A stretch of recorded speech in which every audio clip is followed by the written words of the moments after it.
Hey everybody, I'm always looking for new helpful apps, and so I think I'm maybe a little bit of an app junkie as well as a gear junkie. But one app that I'm always looking for is one that's going to be easy to edit video on the fly.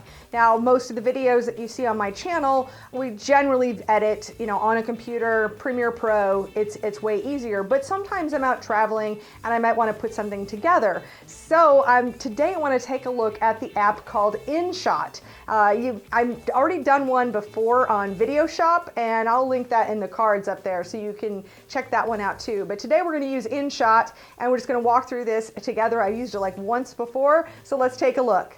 All right, so we're going to head on over to my phone and we're going to open up the Inshot app. Now it's asking us what we want to do. We want to create a new video, photo, or a collage, and I'm going to create a new video. Now I was actually shooting on two phones, and so we're going to put both of those together. This is the main one right here, and this will allow us to trim it. And I may have had a couple of false starts on this anyway. So from here, I can play this and then trim it down. So let's see what happens. Okay, so I'm shooting my thumbnail there, and so I'm gonna go ahead and stop. Oh my goodness, that's not what I wanted to do. That's what I wanted, and we want to trim. I wish I would have. Well, I guess I can say okay. Actually, I'm just gonna go ahead and click that I want that one, and I actually want this one too. So I'm gonna click that I want both of those, and then we're gonna go hit that green button. Now, okay, here's where we are. Here we want to edit, and let's see. So now we're gonna play this, and so we can pause. Oh. Okay, so right there is where I want to trim. So I'm going to trim, I'm going to cut the, oops, that's not what I want to cut. I want to trim to, okay, cut, and I'm talking. So let's see if this is going to do it for us. Hey everybody, today I'm talking about... Yep, there we go. Specifically, I'm talking about the 80D versus the SL2. These are both Canon cameras, and I've been very happy with both of them. Okay, so I'm going to pause that. And what I wanted to do is I wanted to see if I could do an overlay. Let's go ahead and see if we can go toward the ends of this video. And actually that seems fine. And then now I want to see if I can put this on another level. I don't want them together like this. I want them to be layered. And I want to see if I can do that here. Let's see here. What's this one? Here, canvas. Well, I do want to go just a regular 16:9 because I'm just doing this for YouTube. So we're going to click on that. And yes, I want to do that to all items for, okay. Here we go. That's the size that I want, and click there. And then let's see here. I guess I'm gonna have to, I was hoping I could layer footage on top of each other so that I could do, cut back and forth. Let's see if I can do that. Actually, I'm gonna maybe delete this one, or, okay. Actually, I'm going to delete that one if I can. There we go. I'm just going to delete that. So we've just got that front footage, but I know it'll do some other stuff. So let's go ahead and check it out. So our canvas, if we make it, go ahead and make it 1x1, and it's kind of cool how they do the background in there just like that. So we'll do that. And then what we can do is we could add some words. So I can add words, and so I guess these are going to be simpler videos than what I would, I would like to have something a little more complicated, but I guess I won't do it. So let's see, 80D versus SL2. So that's what this video happens to be about. And I'll do that, and then I'm just going to move it. So I can move it there for that text, and then I think I can make it different colors and stuff too. So let's see, yeah, I can make that color red, or I don't know what happened to the other. Oh, there we go. Maybe if yeah, there we go. So we double click it, and I could make that text red or pink or whatever. We're going to keep it white. is I'm good with that. And so that's really helpful. I mean, I've seen that a lot on Facebook these days. That's pretty cool. Oh, see what I mean? It has a different track. This track is on top of the other. So I don't know if I can add another track to the top of this, because that would be super helpful if I could. And flip, you can flip and rotate. Let me see if I can add. Let's see what happens. I'm just gonna do that.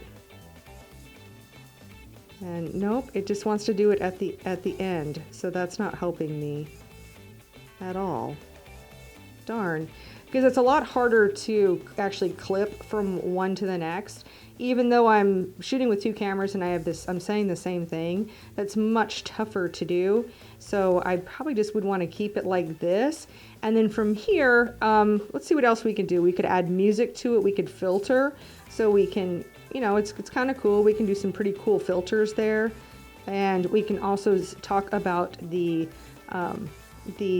how extensive it is. See, like this says 100, and we can monitor that filter a little bit like that. So it's kind of, I don't know, that kind of works for me. So we're good there. We can add music right here, and this way we could even record. We could, you know, do a voiceover. So maybe this is something that we're doing some scenery, and that's our footage. And then we wanted to come back in here and record. We could push on record. If we look on tracks, it looks like here we go. We've got a lot of, these are the ones that are, looks like they're different type of tracks that would be no issues with, you know, like we're copyright and that type of thing. I can see that they're already in here. I've used some Ixen tracks before. Pretty cool stuff. Let's see, iTunes, and I don't know how that works. Yeah, and I wouldn't use copyrighted music. That, I don't know why you would do that unless it's just for a personal video. And then, oh, how fun. We've got some effects. I don't know what this airplane thing is. Oh my goodness. Like you've got little clips in here with like airplane like crashes and a plane. Let's see what else we got. Instruments, an accordion. Yeah, we're like, I don't do videos like that, but it's just nice to know that it's here. Yeah, animals. That might be, I don't know what you'd do with a bear. I have no idea or why you would do that, but okay, we're just not going to do that. We're going to go back. Yeah, definitely not adding fart sounds to my videos. Not happening. So, all right, so we got featured, and I'm just going to see if I can get out of this here. If I just click there, we've got music or tracks, the music tracks, effects, and record, and those are all sound things, so we're good there. And let's see, we can add some stickers if we wanted to, which is kind of cool. Like if we wanted to make sure that people were seeing it. I'm certainly not going to put bunny ears on myself, but I could. Maybe you just want to grab attention with your video. Like there's one, you know, where I can see people using it as like a GIF right there. You know, this isn't really a happy cryy video or anything, but it's just kind of fun to play with the stickers. And you can see again, we've got more layers on top of this. I just don't understand why we can't put another video layer on top of that. That's disappointing to me. You can see how I really feel about that. Let's see what we got speed, so we can speed things up. And background, we can change the background, but I'm good with what we've got. So there, actually I don't need to hear myself. Let's see, we could reverse the track if you wanted to do that, or rotate it if you find that when you bring in the footage that it's sideways, you could rotate it there, or you could use the flip, you know, and make it a mirror. So those are some fun things. And then all we need to do is export it. We can push this little button up here, and then we can save this whole track. So that's pretty cool. I would have to say, for an on-the-fly type of thing, I think Inshot is a really easy program to use. I like how you can use different sizes, and you know, that way you could do it for different applications, because of course IGTV, ideally you want to put you want to make it vertical, so that'd be 9:16. For Facebook, you can do square, which gets a lot more real estate in the feed. And then of course YouTube, we're using 16:9. And of course 16:9, I find it universal, and it's, I don't know, I use it everywhere, but it's probably not the most recommended thing to do. So if you want to make square videos and vertical videos, you can certainly do that, and you could resize this same footage. So that's a pretty convenient thing too. You could bring in like an InShot video and then come in and change the sizing of it a little bit, and then repost it to those different platforms. So I think this is going to be a good one for being able to to put this on, if I'm on the fly and I just need to make a quick video, not the more complex things where I'm layering things, but I think it'll be a lot of fun. So I hope this tutorial was helpful for you. And if you like this video, hit that like button, hit that subscribe button, and so you can see my future videos. And definitely check out one. I've got one right here for you to check out. And thank you so much for watching. I will see you in another video.